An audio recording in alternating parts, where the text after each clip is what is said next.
Alors bonjour Monsieur Zombie, moi ma mère ça lui a toujours fait peur de voir que j'étais un fan de métal. J'avais les cheveux longs, tout ça, elle avait très peur. Comment ça s'est passé pour toi quand tes parents ont découvert que toi aussi tu étais devenu finalement un fan de métal? Ben, en fait, ta mère a raison. C'est mauvais. Je dirais. Faut te mettre à écouter un autre style de musique. Mes parents en écoutaient, donc ils m'ont initié. Ils étaient bikers. C'était pas des gens bien. Ils faisaient régulièrement des séjours en tôle. Mais ils étaient fans de métal. Et quand j'étais encore bébé, ils m'ont fait écouter Black Sabbath, Led Zeppelin. Ça craint, ça te bousille la vie. De quoi, le métal? Ouais, arrête tout de suite. Ça a bousillé la tienne? Oui, t'as vu ma tronche? Arrête, retourne à l'école. Rachète-toi une conduite.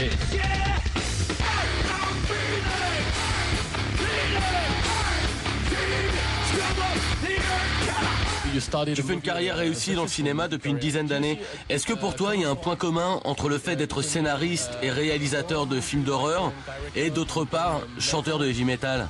Oui, bien sûr. D'abord, c'est un peu les mêmes fans. Ceux qui aiment le métal aiment ce genre de film. Mais la grande différence, c'est que beaucoup de fans de films d'horreur n'aiment pas le métal. Est-ce que le but du métal, selon toi, c'est aussi un peu de flanquer la trouille? Je sais pas. Non, pas nécessairement. En fait, à qui tu fais peur? La plupart des gens ne savent même pas que le métal existe. Et le public qui est là aujourd'hui n'a pas les jetons. Il adore ça, non. Les groupes sont très différents les uns des autres, et ils ont chacun leurs objectifs. Mais ils cherchent surtout à divertir les gens. Et si tu peux faire un peu peur, c'est bien aussi. Est-ce que toi, par exemple, tu pourrais être choqué par un concert ou un groupe de heavy metal? Choqué? Non. Non.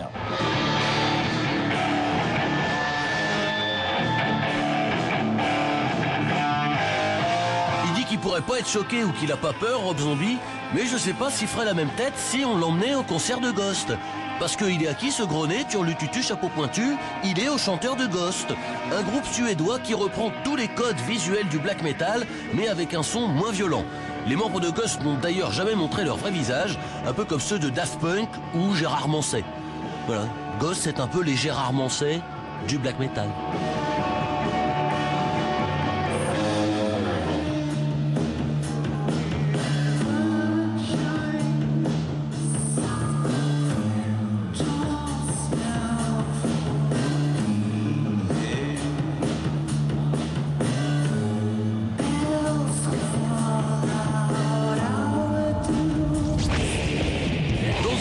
Un tout petit peu plus agressif, les Norvégiens de Mayhem, à qui il arrive parfois d'utiliser des têtes de cochons morts en guise de décor de scène. Ah bah ouais, un tout petit peu plus agressif, on vous avait prévenu.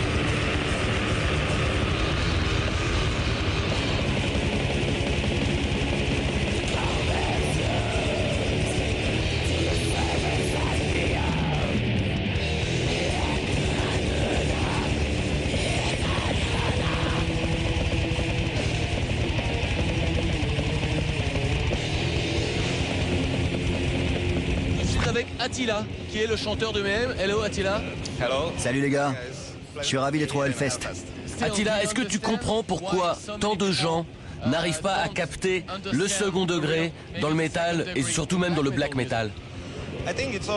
Et je crois que c'est parce qu'ils ne s'investissent pas suffisamment dans cette musique. Et aussi parce qu'ils ont peur de faire face aux côtés négatifs de la nature. Par exemple, la mort, ou la violence, la douleur, la maladie. Tout ça, ça fait partie de la vie, de la nature.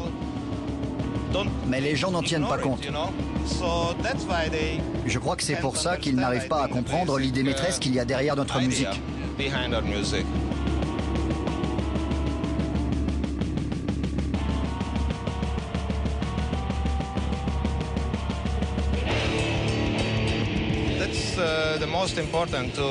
C'est ce qu'il y a de plus important à piger. On ne fait plus la guerre, on ne tue personne, on ne va pas au match de foot, on ne saccage pas de voiture. À la place, on fait de la musique. C'est une forme d'art. Ça procure un sentiment vraiment extatique. Et ça permet d'exprimer toutes ces émotions refoulées sur la vie. Je trouve que c'est très sain.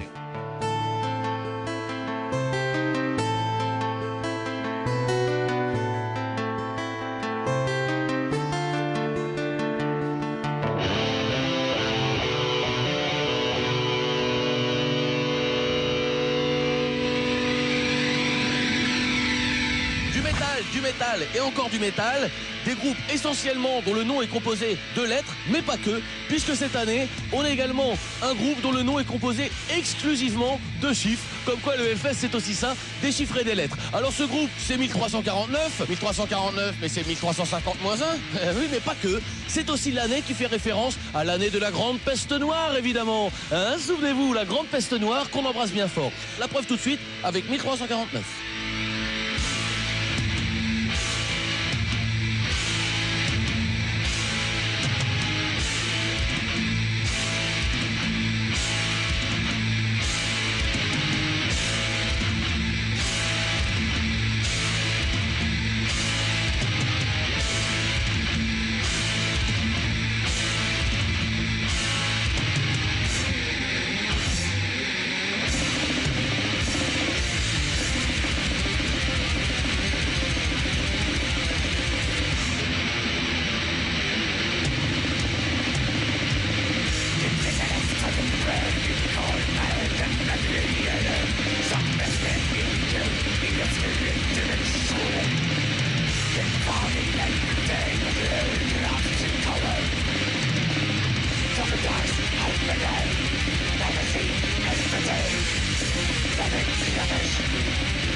Une chose que l'on sait tous, c'est un fait célèbre dans l'histoire du rock depuis toujours. Les rockers, les punks et les métalleux ne peuvent pas s'empêcher de tout zigouiller dans leur chambre d'hôtel. Ça, vous les mettez dans une chambre d'hôtel, ils prennent la télé. Allez, ils ne peuvent pas s'empêcher de tout zigouiller. Et alors, ça tombe bien, parce que je suis précisément en ce moment dans l'hôtel du batteur de Total Fucking Destruction. Je sais que le batteur de Total Fucking Destruction a dormi dans la chambre 351 et je viens de demander à la femme de chambre, apparemment elle dit, vient juste de partir, donc à mon avis, préparez vos mirettes, parce que là on rentre dans une chambre d'hôtel, tout va être retourné quoi. Je vous le dis, à mon avis ça va être le maxi fouille. L'autre, c'est... Ouais. Oh l'autre, tu viens de par terre. Gros punk. Le batteur de Total Fucking Destruction. Total Fucking Destruction.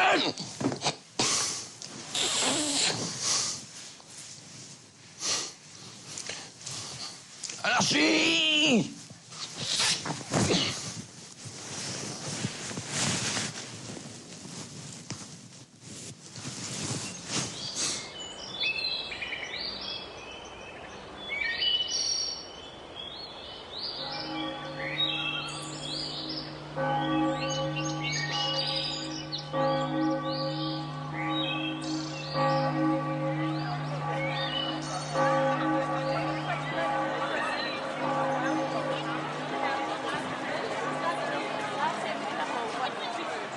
Bonjour madame, est-ce que vous voulez bien nous dire un petit mot? C'est pour France 4 et on fait... Eh ben, en fait, on fait réagir un petit peu les gens qui sortent de l'église sur l'existence du festival en ce moment. Comment vous vivez, vous, le Hellfest? Moi, ça me dérange pas. Ils aiment cette musique, bon bah ils aiment cette musique, mais ils sont polis, ils embêtent personne et moi, franchement, ça me dérange pas. Personnellement, je me suis occupée pendant très longtemps du tourisme à Clisson, donc j'ai contribué à faire une certaine image de Clisson. Je ne suis pas sûre qu'à l'époque, j'aurais encouragé le Hellfest parce que de par ma sensibilité, ça me heurte un peu. Je trouve que ça correspond pas du tout à l'Italie, à l'esprit sophistiqué italienisant de Clisson. Un autre festival irait peut-être mieux à Clisson, mais bon, pourquoi pas, c'est à l'extérieur, et puis voilà. On le redit tous les ans, hein, et je crois qu'il faudrait enfin que ce soit compris. Hein, on ne s'oppose pas du tout, il n'y a pas d'opposition entre les chrétiens et le festival, au principe du festival. Mais en revanche, on s'oppose assez nettement et vigoureusement aux groupes et aux chansons qui sont explicitement anti-chrétiennes. Et malheureusement, il y en a.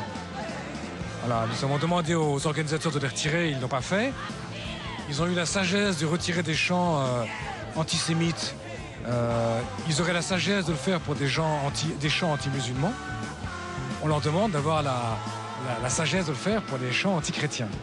Je pense que c'est pas trop demandé et c'est assez cohérent. Enfin, comment expliquez-vous qu'il n'y ait pas de lien de cause à effet entre des chansons qui véhiculent peut-être un message négatif, alors que finalement tous ces gens sont, j'allais dire, un peu peace and love, mais... Dieu merci, hein. Le festival se passe bien et nous sommes les premiers à le constater. Dieu merci. Est-ce que vous avez prié, est-ce que vous priez pour tous les fans de métal? Nous prions pour tout le monde, y compris pour les journalistes. Nous sommes ravis de le faire. Voilà. Donc, contre les forces maléfiques du heavy metal, une association anti-Hellfest s'est créée.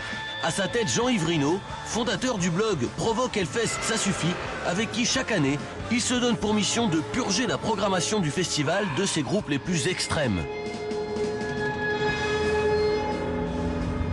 Moi, ce qui me gêne dans le groupe metal, c'est les groupes comme Morbid Angel, c'est le groupe comme Slayer, c'est le groupe comme Mayhem, qui osent se produire en abysse et serre de taux. C'est les métalleux certains métalleux qui bénissent les gens avec de la bière. Donc là, je crois que vous l'avez vu ces images-là, je pense. Oui, mais j'ai vu des trucs comme ça. Oui, d'accord. Ce qui est amusant, c'est de voir que finalement, vous n'aimez pas le métal, mais on vous entend parler de Mayhem, de Slayer et de tous ces groupes que finalement, vous avez l'air de connaître sur le bout des doigts. Qu'est-ce que vous écoutez comme musique chez vous? J'écoute j'écoute du rock, j'écoute de la musique classique, j'écoute de la pop louange, j'écoute... De la pop louange? Absolument, ouais. C'est quoi la pop louange? C'est des groupes qui louent Dieu. Qui louent Dieu? De façon pop? De façon pop, de façon moderne, comme Glorious ou d'autres. D'accord. En l'occurrence, c'est pas que les métalleux n'écoutent pas beaucoup de pop louange, c'est juste qu'ils ont une façon de communier un tout petit peu différente.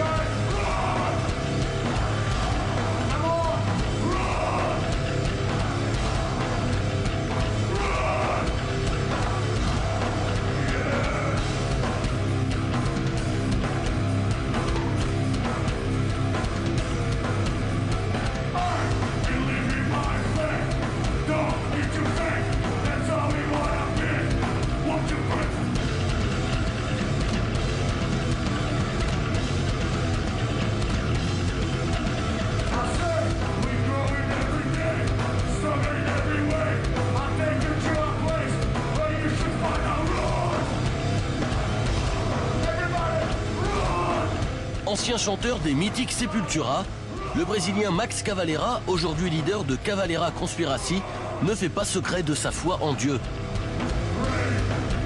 Max, tu es croyant, très croyant même, mais tu es contre la religion en tant qu'institution. Alors est-ce que tu peux m'en parler ? La religion organisée essaie d'imposer une croyance aux gens. Et d'après moi, ça n'est pas comme ça que ça doit se passer. La religion, c'est quelque chose qu'on doit trouver en soi. Soit on la trouve, soit on la trouve pas. Mais c'est un truc personnel. Moi, je crois en Dieu, mais il me sert pas à demander de l'argent. C'est pas comme les prêches à la télé, comme les télévangélistes américains. C'est pas ce genre de merde.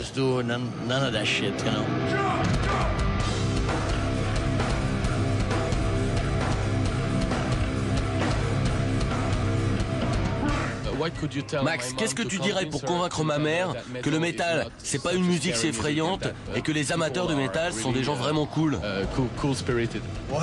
Le heavy metal,